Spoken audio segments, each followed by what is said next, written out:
வணக்கம். வல்லமலமறியாமல் தங்கராஜ்.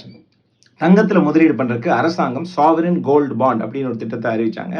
அரசாங்க தங்க பத்திரங்கள், அதாவது கோல்டு இம்போர்ட்டை குறைக்கணுங்கிறதுக்காக தங்கத்தில் முதலீடு பண்ணுறவங்க பாண்டாக வாங்கிக்கோங்க.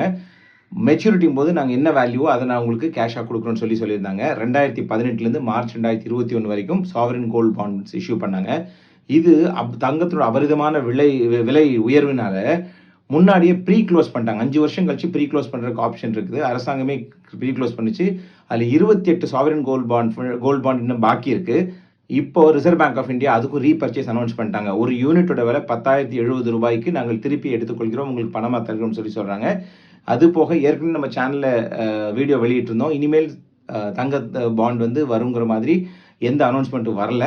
ஸோ தங்கத்தில் முதலீடு பண்ணுறதுக்கு வேறு மாற்று வழிகள் இருக்கான்னு பார்த்தீங்கன்னா, நீங்கள் ஃபிசிக்கலாக தங்கம் வாங்குறதுக்கு பதிலாக கோல்டு ETF-ஆக வாங்கலாம், அல்லது கோல்டு மியூச்சுவல் ஃபண்ட்ஸ் மூலம் வாங்கலாம். அதில் மினிமம் 500 ரூபாய் 1000 ரூபாய் கூட நம்ம முதலீடு செய்யலாம். அதை பற்றி நம்ம சேனல் நிறைய வீடியோஸ் கொடுத்துருக்கோம், ஒரு லிங்க் கொடுத்துருக்கோம், பார்த்து தெரிந்து கொள்ளுங்கள். இந்த மாதிரி தகவலை தெரிந்து கொள்ள நம்ம சேனலை தொடர்ந்து சப்ஸ்கிரைப் பண்ணி பாருங்கள். நன்றி. வளமறியாமல்.